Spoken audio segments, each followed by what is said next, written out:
And so there's a time to turn off the sad music, and there's a time to like get up off your bed in your own time. I'm not saying do it right now or nothing like that. I'm not saying you're weak or anything, but in your own time, there's a time, and with God, of course, it's way more than possible to feel better, to overcome things, to find peace, to find comfort. That's what he preaches it so much. And yet some people are so stuck in this place because they enjoy it almost, or they found comfort in the discomfort and the disorder. I think I know why, and I've been thinking about this pretty heavily. Is that there's not a lot of good Christian music when it comes to being sad, or when it comes to going through I guess a depressing phase of your life.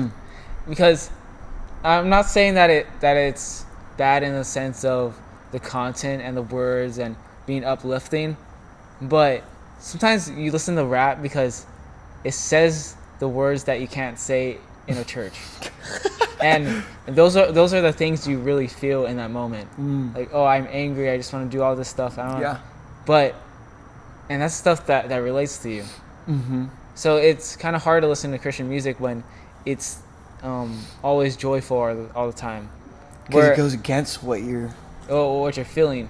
But I think Christian music in general is getting better at branching into things like rap, or like I don't know, music that's like Hozier, or that I'm not sure what that style is, but sad folk forest depression. But it's getting better at capturing the feeling without actually leaving you in that state. It's like without preaching the feeling. Yeah, I think there's this one song by Henrik.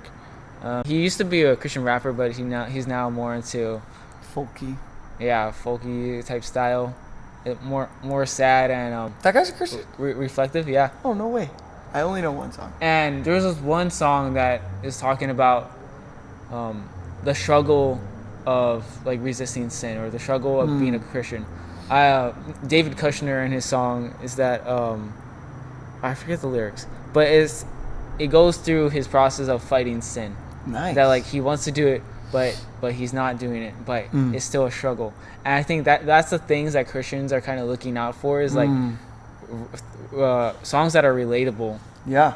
But songs that are relatable, but then it still uplifts you in the end and pushes you back to God. True. Because that's the thing. I like a raw and authentic view of Christianity. And that's something that even like to keep up with the culture, we put a mask on.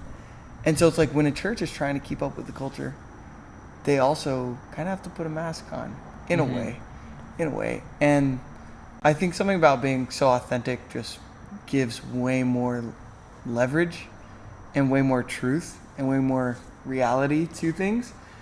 But like with Christian music and stuff like that, you can get lost in it too, right? Like people can put on a mask of their music, or like what I'm trying to spit out is like, not like you said, like not all Christian music has to be happy, and not all Christian music has to be upbeat. And I'm not talking about like worship songs, but I'm talking about just like people who make music and they love God, that it just bleeds into their lyrics and it bleeds into what they do. Like there isn't an obligation for them to preach. They just do it because it's who they are. And like, it's nice to see people, I mean, it's not nice to see people struggling with their sin, but it's nice to know that everybody goes through that and they're praying for one another and all these things. Because you look in Psalms, you look in Lamentations, not many of those are just solely joy and peace and wow, God is so good and I feel butterflies and sunshines and rainbows. Like a lot of them are like, God, have you forsaken me? But it always ends with the conclusion and the truth that God is good. And I think that's why, just being human, we fall into like just patterns of diving into sadness. And we're just using the sadness in music as like one thing, but there's millions of things, like whatever it is, like, we fall into giving into our emotions and doing things that feed our emotions, whether it's happy or sad or anger, because we're emotional humans.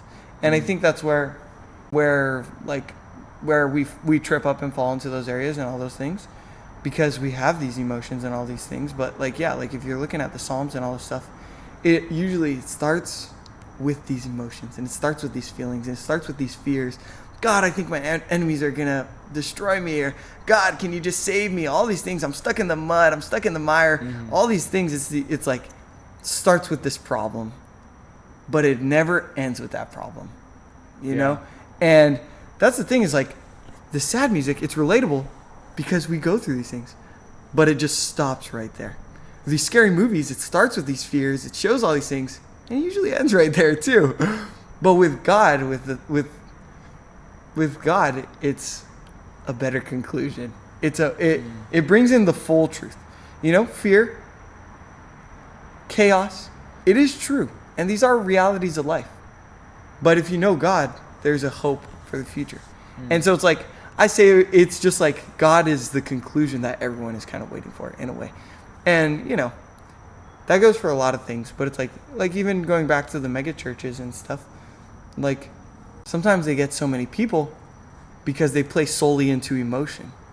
And is it wrong for a church to play into emotion? I don't think so, because it helps the gospel be understood better. Jesus used parables all the time, and if you think those weren't emotion evoking, you'd be wrong, because they are emotion evoking. But the thing is, it's not just emotion. It's not just TED Talk.